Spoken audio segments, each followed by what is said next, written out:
All right, Raider Nation. Today we're going to be talking about a couple of quarterbacks that the Raiders are projected to be looking at for the 2025 NFL Draft. And I personally am growing warmer to both of these quarterbacks. There is one who obviously has a connection to our new offensive coordinator in Will Howard, but there's another guy who has jumped up the draft boards on all the projected drafts, and the so-called experts out there on TV have been boosting this guy up, and that is also Jackson Dart from Ole Miss. So today's video, we're going to break down the pros and cons of both of these quarterbacks and whether or not the Raiders should draft either one of these guys as a potential successor to our Geno Smith, who is now the franchise quarterback for at least the next 2 to 3 years. All that and more on today's episode of the Raider D podcast. Welcome on in. My name is Mike Dean. I am the host here, and I am happy to have you. If you're brand new to the channel, hope you get some value out of this. And if you do, please consider hitting that subscribe button, as we are well on our way to 12,000 subscribers. Just like 150 more subscribers to go, and we will meet that benchmark, which is huge for the channel. Also, do me a favor and hit that like button and drop a comment down below. Check in, where are you viewing from? I'm always interested to see what states or countries are watching the show. Now let's get into today's video. I want to put up on the board right now as we get going Jackson Dart, Ole Miss standout quarterback, started his college career at USC, and he transferred in the transfer portal over to Ole Miss.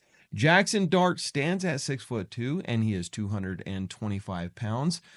He is a very athletic quarterback. He has a great arm. He has a great ability to extend plays with his legs, and we're going to break down some of his stats.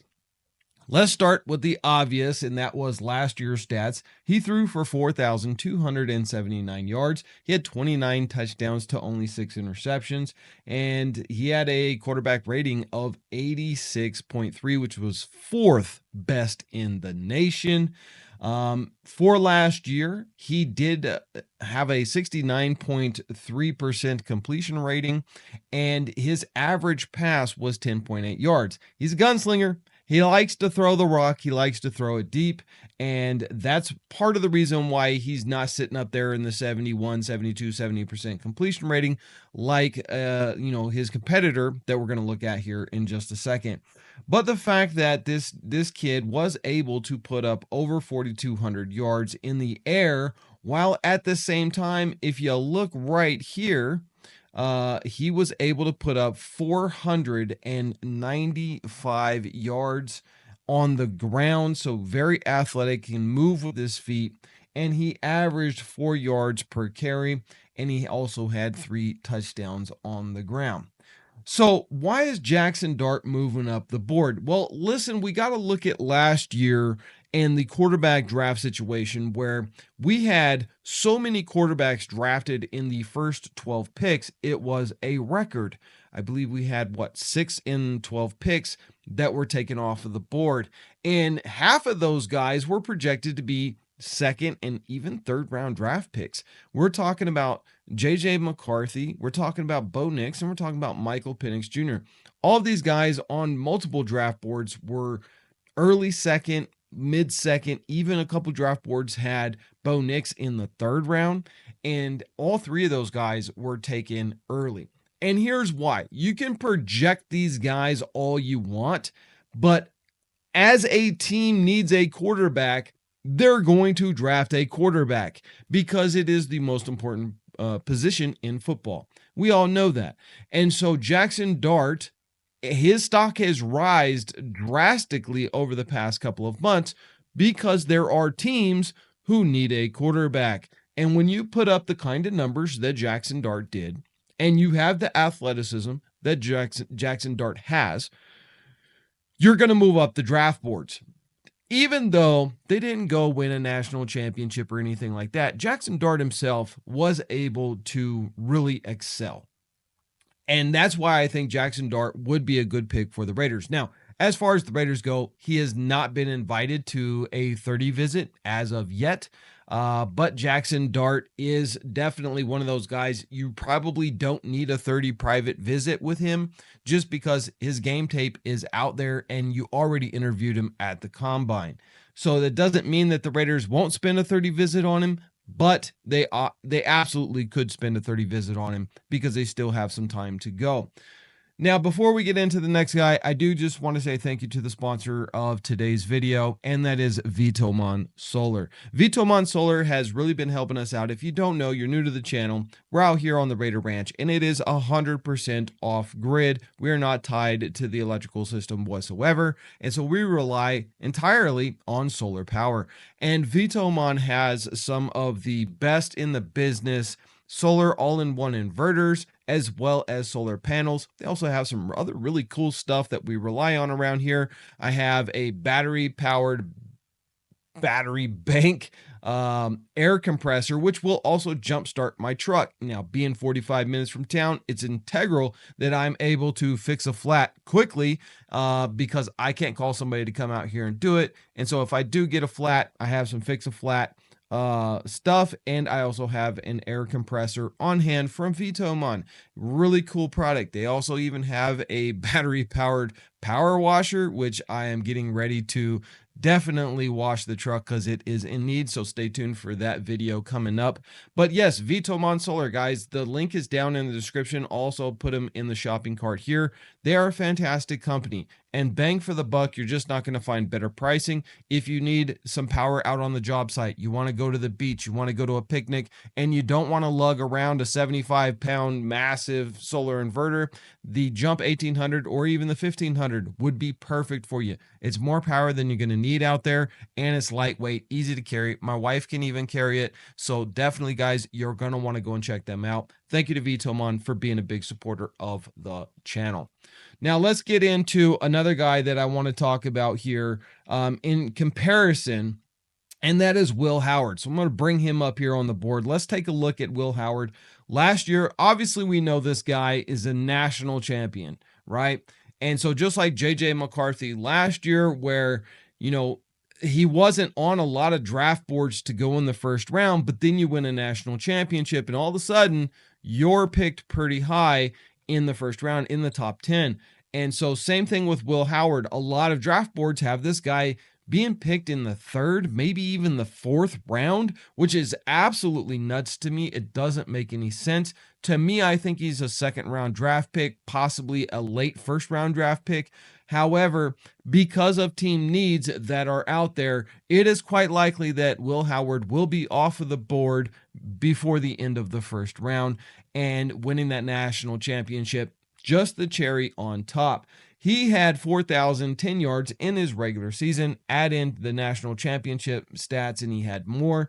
But he had 35 touchdowns and 10 interceptions. He had a QBR rating of 86 or 89.6. Now, last year, his stats were pretty darn good.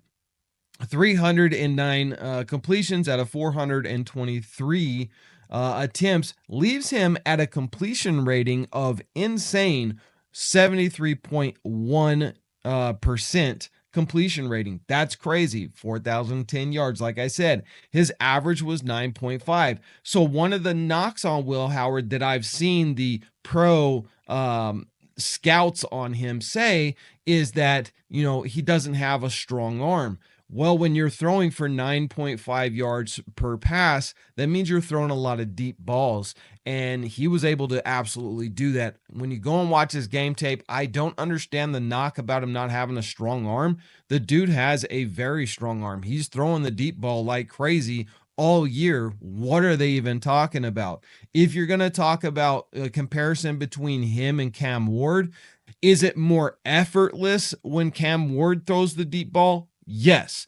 Maybe because Cam Ward does have a stronger arm than Will has, but Will Howard definitely does not have a noodle arm. He can throw the deep ball. He can get it out there. He may just need a half a second more to wind up and rip it, but when he rips it, it gets there, and more importantly, it gets there accurately. So he has a great completion rating when it comes to the deep ball. He had 35 touchdowns, 210 interceptions, and he had a long of 75.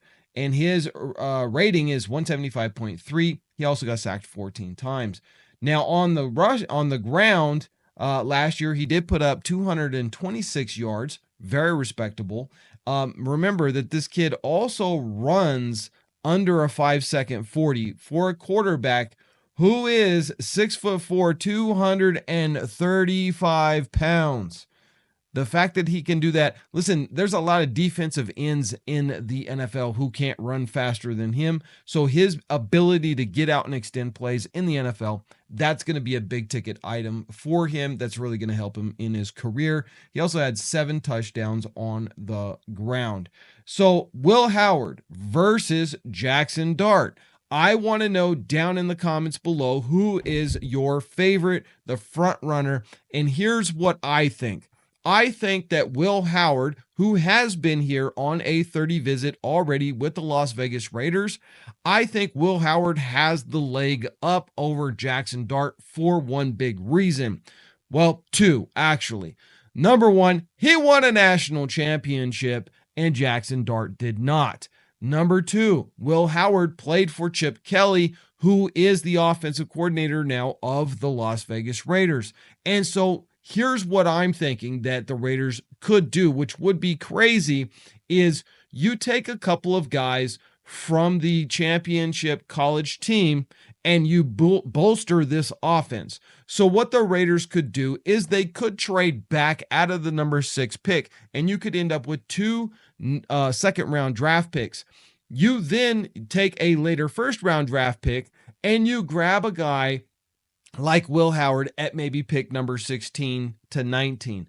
You then grab a guy like Egbuka, who was his primary target as a wide receiver, and now you've killed 2 birds with 1 stone. You have 2 guys who are day one ready with Chip Kelly's offense in your primary receiver and your quarterback.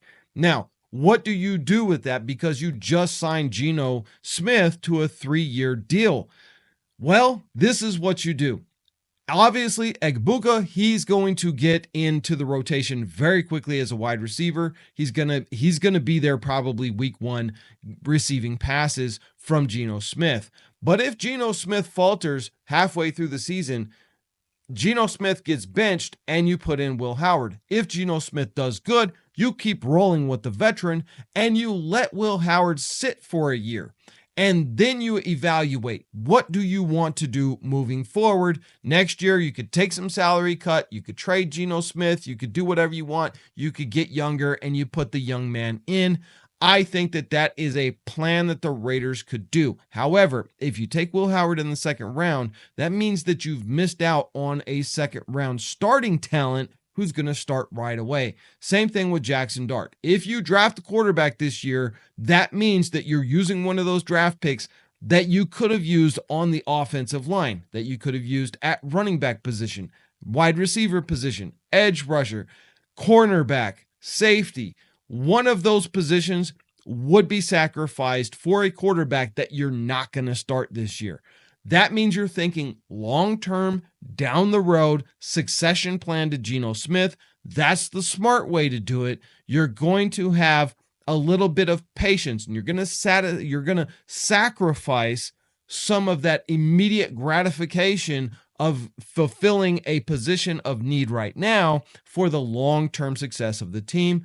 I think it would make sense. I've definitely grown a lot more accepting of the Raiders drafting Will Howard or a Jackson Dart. To me, I think either one of these guys is going to be fantastic. Let me know your comments down below. I'm very excited to see it. And again, please hit the subscribe button if you haven't already and the like button. Comment down below. See you in the next Raiders video.